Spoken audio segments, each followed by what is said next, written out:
ഞാൻ ഇന്നുള്ളത് കോഴിക്കോടുള്ള വളരെ പ്രശസ്തമായിട്ടുള്ള ശ്രീ സുബ്രഹ്മണ്യ ആയുർവേദിക് നഴ്സിംഗ് ഹോമിന്റെ MD-യും CMO-യുമായിട്ടുള്ള ഡോക്ടർ സനൻ രത്നം തെക്കിലിനൊപ്പമാണ്. Hi doctor. ഹായ്. എന്താണ് വിശേഷങ്ങളും കാര്യങ്ങളൊക്കെ? സുഖം തന്നെ. ഓക്കെ, ഇപ്പം നമ്മളൊരു കൺസൾട്ടിങ് അസൈൻമെന്റ് നമ്മൾ ഈ സ്ഥാപനത്തിൽ ചെയ്തിട്ടുണ്ടായിരുന്നു ശ്രീ സുബ്രഹ്മണ്യയില്. സോ അതിന്റെ ഒരു എക്സ്പീരിയൻസ്, ഡോക്ടറുടെ ഒരു എക്സ്പീരിയൻസ് എന്താണെന്ന് അറിയാൻ വേണ്ടിയിട്ടാണ് നമ്മൾ ഇങ്ങനെ ഒരു സെഷൻ പ്രിപ്പയർ ചെയ്തത്. അപ്പം വളരെ ട്രഡീഷണൽ ആയിട്ട് പൊയ്ക്കൊണ്ടിരിക്കുന്ന ഒരു സ്ഥാപനമായിരുന്നു ശ്രീ സുബ്രഹ്മണ്യ. അതെ അതെ. സോ ഇങ്ങനെയുള്ള ഒരു സ്ഥാപനത്തിലേക്ക് ഒരു കൺസൾട്ടിങ് അസൈൻമെന്റിലേക്ക് പോകണം എന്ന ഡോക്ടറിന്റെ ഒരു ചിന്ത എപ്പോഴാണ് ഉണ്ടായത്? ഞാനിപ്പോ ഈ ഒരു സ്ഥാപനത്തിൽ ജോയിൻ ചെയ്തിട്ട് ഏകദേശം 20 വർഷത്തോളമായി. പരമ്പരാഗതമായിട്ടുള്ള ഒരു ആയുർവേദ ഹോസ്പിറ്റലാണ്.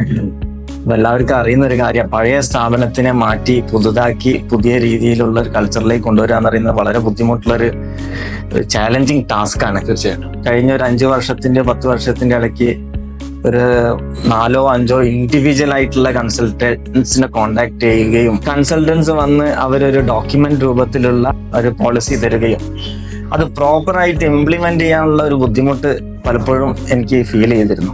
പക്ഷേ ഈ HSJB ആയിട്ട് കോണ്ടാക്ട് ചെയ്ത് അവരുടെ ഒരു അപ്രോച്ചും അവരുടെ ഒരു ഇംപ്ലിമെന്റേഷൻ രീതിയും ഒക്കെ വളരെ ഒരു ഫലപ്രദമായി എന്ന് എനിക്ക് തോന്നുന്നത്. ഇതാണ് ഞാൻ HSJB-നെ കോണ്ടാക്ട് ചെയ്യാനുള്ള ഒരു പ്രധാനപ്പെട്ട കാരണം. അപ്പൊ അത് കോണ്ടാക്ട് ചെയ്യാനുള്ള ഒരു ബന്ധം എനിക്ക് കിട്ടിയത് മലബാർ ഗോൾഡിന്റെ ഡയറക്ടർ ആയിട്ടുള്ള നിഷാദക്കാണ് HSJB-നെ റെഫർ ചെയ്തത്. അപ്പൊ അദ്ദേഹം സാധാരണ നല്ല ആൾക്കാരെയാണ് റെഫർ ചെയ്യാറ്. അങ്ങനെയാണ് ഞാൻ മനുവിനെ കോണ്ടാക്ട് ചെയ്തതും എബിനായിട്ട് ഒരു ബന്ധം വന്നതും. അതിന്റെ ശേഷം ഒരു ഇനീഷ്യൽ സിറ്റിങ്ങിന്റെ ഭാഗമായിട്ട് നമ്മൾ ഇവിടെ ഇരിക്കുകയും ഡിസ്കസ് ചെയ്ത് അങ്ങനെ ഒരു 5 month പ്ലാനാണ് നമ്മൾ ഇനീഷ്യലായിട്ട് പ്ലാൻ ചെയ്തത്. ആ 5 മാസത്തിൽ 1 മാസം നമ്മൾ ഇതിന്റെ ഗ്യാപ്പ് അനാലിസിസ് ആണ് HSJB ചെയ്തത്. ഇവിടെയുള്ള പോരായ്മകൾ കണ്ടെത്തുകയും എന്തൊക്കെയാണ് നമുക്ക് ശരിയാക്കാനുള്ളതെന്നുള്ള ഒരു ഡീറ്റെയിൽ ആയിട്ടുള്ള ഒരു റിപ്പോർട്ട് സബ്മിറ്റ് ചെയ്യുകയുണ്ടായി.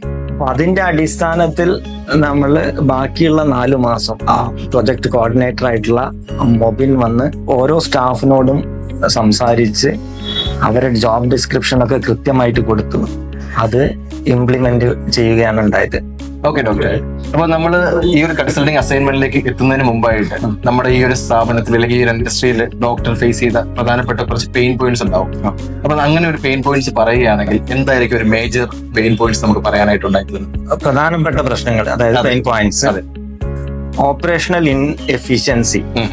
പലപ്പോഴും നമ്മൾ ഓപ്പറേഷന്റെ ഭാഗത്തു നിന്ന് പല സംഗതികളും ഇംപ്ലിമെന്റ് ചെയ്യാനുള്ള ബുദ്ധിമുട്ടുകൾ, അതൊന്ന്. പിന്നെ HR-ന്റെ ഒക്കെ ഭാഗത്തു നിന്നുള്ള ഒരു സ്റ്റാഫിന്റെ ഭാഗത്തു നിന്നൊക്കെ വരുന്ന HR പോളിസിയും അത് കറക്റ്റായിട്ട് ഇംപ്ലിമെന്റ് ചെയ്യാനുള്ള പലപ്പോഴും പ്രായമുള്ള സ്റ്റാഫുകളെയൊക്കെ പറഞ്ഞ് നമ്മൾ മാറ്റം വരുത്തിക്കൊണ്ടുവരാൻ തന്നെ വളരെ ബുദ്ധിമുട്ടുള്ള ഒരു കാര്യമാണ്. അപ്പൊ ആ ഒരു പോയിന്റ്. മൂന്നാമത്തത് സ്കെയിലിംഗ്.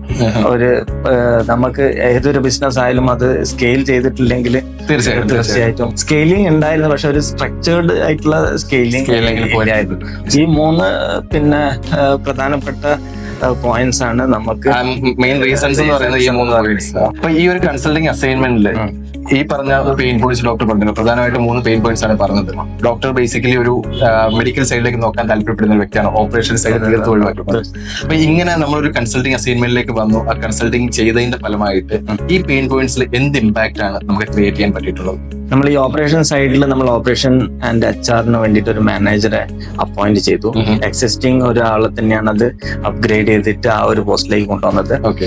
ലീവ് പോളിസിയും അതേപോലെ സ്റ്റാറ്റ്യൂട്ടറി ഡോക്യുമെന്റ്സും ഒക്കെ പ്രോപ്പറായിട്ട് അത് ഇംപ്ലിമെന്റ് തന്നെ ചെയ്ത് ഈ ഒരു സമയം. അതോടൊപ്പം തന്നെ നമ്മൾ സ്കെയിലിങ്ങിന് വേണ്ടിയിട്ടുള്ള ബാക്കിയുള്ള കുറെ കാര്യങ്ങളൊക്കെ നമ്മൾ പ്രാവർത്തികമാക്കി ഈ ഒരു 5 മാസം കൊണ്ട് ഈ കാര്യങ്ങളൊക്കെ അഡ്രസ് ചെയ്ത് അതൊരു നല്ലൊരു ഗുണകരമായിട്ടുള്ള രീതിയിലേക്ക് വന്നു ചേർന്നു. ബേസിക്കലി നമ്മുടെ ഓപ്പറേഷൻസ് ഒക്കെ അത്യാവശ്യം നല്ല രീതിയിലേക്ക് സ്ട്രീം ലൈൻഡ് ആയെന്നുള്ള ഫീൽ ഡോക്ടറിനുണ്ടോ? തീർച്ചയായിട്ടും നമ്മൾ മീറ്റിംഗ്സ് ഒന്നും കണ്ടക്ട് ചെയ്യാറില്ലായിരുന്നു.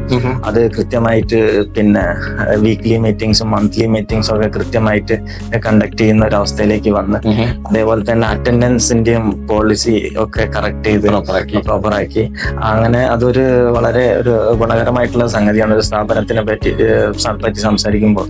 ഒരു സ്ഥാപനത്തെ സംബന്ധിച്ചിടത്തോളം ഇങ്ങനെയുള്ള കുറെ കാര്യങ്ങൾ, കുറെ ചേഞ്ചസ് ഇവിടെ സംഭവിച്ചിട്ടുണ്ട്. അപ്പൊ ഇങ്ങനെയുള്ള ചേഞ്ച് മാനേജ്മെന്റ് ആണെങ്കിലും അതല്ലാതെ ഡോക്ടർ കുറെ പെയിൻ പോയിന്റ്സ് ഉണ്ടായിരുന്നു. ഇതല്ലാതെ കുറെ ഡോക്ടർ അവെയർ അല്ലാത്ത കുറെ കാര്യങ്ങളും ഒരു സ്ഥാപനമാകുമ്പോൾ നടന്നു പോകും. അപ്പൊ അങ്ങനെയുള്ള കാര്യങ്ങളിൽ എന്ത് തരത്തിലുള്ള ഇമ്പാക്ട് നമുക്ക് ക്രിയേറ്റ് ചെയ്യാനായിട്ട് പറ്റിയിട്ടുണ്ട്? മൊത്തത്തിൽ നമുക്ക് ഒരു കൾച്ചറിൽ ഭയങ്കരമായിട്ടുള്ള ഒരു വ്യത്യാസം ഫീൽ ചെയ്യുന്നുണ്ട്. നമ്മളൊരു സ്ഥാപനമായാലും അതിന് പിന്നെ അവിടുത്തെ സ്റ്റാഫിനും ഒക്കെ തന്നെ കുറെ ഇമ്പോർട്ടൻസ് കൊടുക്കുന്ന കുറെ സംഗതികൾ ഈ ഒരു ഇംപ്ലിമെന്റേഷൻ പീരീഡിൽ നടപ്പാക്കിയിരുന്നു. അപ്പൊ അതൊരു വലിയൊരു മെച്ചായി തോന്നുന്നു. അപ്പൊ സ്റ്റാഫിനെ മോട്ടിവേറ്റ് ചെയ്യാനും അവർക്ക് കുറെ പിന്നെ കാര്യങ്ങൾ ചെയ്തു കൊടുക്കാനൊക്കെ ഈ ഒരു പീരീഡ്, ഈ ഒരു കൺസൾട്ടേഷനെ കൊണ്ട് നമുക്ക് സാധിച്ചു എന്നുള്ളത് വലിയൊരു കാര്യമാണ്. ഇതൊക്കെ ചെയ്യണമെന്നുണ്ടായിരുന്നു, പക്ഷെ നമ്മൾ കുറച്ച് നേരം വൈകി പോയി എന്നുള്ള ഒരു ദുഃഖം മാത്രമേ ഉള്ളൂ. മനസ്സിലായി. അപ്പോ എന്റെ അടുത്തൊരു ചോദ്യം എന്താണെന്ന് വെച്ച് കഴിഞ്ഞാൽ, ഇപ്പം കുറെ അധികം ഓണ്ടർപ്രണേഴ്സ് ഉണ്ട്, ഈ രീതിയിൽ സ്ട്രഗിൾ ചെയ്യുന്നതായിട്ടുള്ള കുറെ ഓണ്ടർപ്രണേഴ്സും ഒക്കെ ഉണ്ട്, ബിസിനസ് പരമായിട്ടും അല്ലെങ്കിൽ ബിസിനസിന്റെ സ്ട്രക്ചറുമായിട്ട് റിലേറ്റഡ് ആയിട്ടും അതിന്റെ ഒരു ഓപ്പറേഷണൽ എഫിഷ്യൻസി റിലേറ്റഡ് ആയിട്ടൊക്കെ. അപ്പൊ അങ്ങനെയുള്ള ഓണ്ടർപ്രണേഴ്സിന് ഡോക്ടറിന് കൊടുക്കാനുള്ള സജഷൻ എന്താണ്? നമ്മൾ ഒരു പ്രോപ്പർ ആയിട്ടുള്ള ഒരു സിസ്റ്റം ഉണ്ടെങ്കിലുള്ള ഒരു സ്ഥാപനം വളരാം. അത് എത്രയും വേഗം ചെയ്യണം എന്നുള്ളതാണ് എൻ്റെ ഒരു അഭിപ്രായം. കാരണം നമ്മളൊക്കെ ഇത്ര ഡിലേ ആയതുകൊണ്ട് നമ്മൾ ആ ഗ്രോത്തിന് ഒരുപാട് പിന്നെ തടസ്സം വന്നിട്ടുണ്ട്. ഒരു സിസ്റ്റമാറ്റിക് ആയിട്ടുള്ള ഒരു ഓർഗനൈസേഷനുള്ളൂ എപ്പോഴും വളരാം. അപ്പൊ പുതിയ സ്ഥാപനങ്ങളോട് എനിക്ക് പറയാനുള്ളത് അത് ഒരു സിസ്റ്റം കറക്റ്റ് ചെയ്തിട്ട് മുന്നോട്ട് പോകുക, എന്നാലേ ഉള്ളൂ അത് പിന്നെ സ്കെയിൽ ചെയ്യാനും അത് സക്സസ് ആവുക. മനസ്സിലായി. അപ്പൊ അതിലേക്ക് HSJB പ്രിഫർ ചെയ്യാനായിട്ട് എന്തായിരിക്കും ഡോക്ടർ കൊടുക്കുന്ന റീസൺ? HSJBയുടെ ഒരു പ്രത്യേകത ഞാൻ കണ്ടത് ഫോളോ അപ്പ് വളരെ കറക്റ്റായിട്ട് ചെയ്യുന്ന ഒരു സ്ഥാപനമായിട്ടും എനിക്ക് തോന്നി. അതേപോലെ തന്നെ നമുക്കൊരു പ്രൊജക്ട് കോർഡിനേറ്റർ ആയിട്ടുള്ള മൊബിനാണ് ഇവിടെ ഉണ്ടായത്. അദ്ദേഹത്തിന്റെ പെർഫോമൻസ് എക്സലന്റ് പെർഫോമൻസ് ആണ്. അദ്ദേഹം ഓരോ കാര്യങ്ങളും വളരെ ചിട്ടയോടുകൂടി ഞാൻ പറയുന്ന കാര്യങ്ങളും ഒക്കെ തന്നെ ഇവിടെ നടപ്പിലാക്കാനും ശ്രദ്ധിച്ചു. ആ ഫോളോ അപ്പിന്റെ കാര്യത്തിനും പിന്നെ ഈ ഒരു ട്രാക്കിങ്, ആ പെർഫോമൻസ് ട്രാക്ക് ചെയ്യുന്ന ഒരു സംവിധാനം പിന്നെ HSJBന്റെ ഓഫീസിൽ നിന്നുണ്ടായിരുന്നു. അത് മൊത്തത്തിൽ അതൊരു നല്ലൊരു അനുഭവമായിട്ട് എനിക്ക് ഫീൽ ചെയ്ത്. എന്താ വെച്ചാൽ ഒരാളെ ഇങ്ങോട്ട് അയക്കുക മാത്രമല്ല, അദ്ദേഹത്തിന്റെ മുകളിലൊരു സൂപ്പർവൈഷൻ ഉണ്ട് എന്നുള്ളത് പിന്നെ ഈ കസ്റ്റമർക്ക് തോന്നുമ്പോൾ അതിനൊരു വ്യത്യാസമുണ്ട്. അപ്പൊ അത് എനിക്ക് നല്ലൊരു അനുഭവം. എന്താ വെച്ചാൽ ഇത്തരത്തിലുള്ള ഒരു പ്രൊഫഷണൽ സ്ഥാപനങ്ങൾ തീർച്ചയായിട്ടും വേണം. ഇല്ലെങ്കിൽ പിന്നെ ഒരു പ്രൊഫഷണലിസം ഉണ്ടെങ്കിലുള്ളൂ എന്ത് ചെയ്യുമ്പോഴും അതിന്റെ ഒരു പെർഫെക്ഷൻ ഉണ്ടാവുക. അപ്പൊ അതുകൊണ്ട് അത് നല്ലൊരു അനുഭവമായി എനിക്ക് തോന്നുന്നത്. ഈവൻ മനു അടക്കം തന്നെ മനു അടക്കം തന്നെ നല്ലൊരു പിന്നെ കോർഡിനേഷൻ ആണ് നടത്തിയത്. Thank you, doctor. Thank you for your precious time.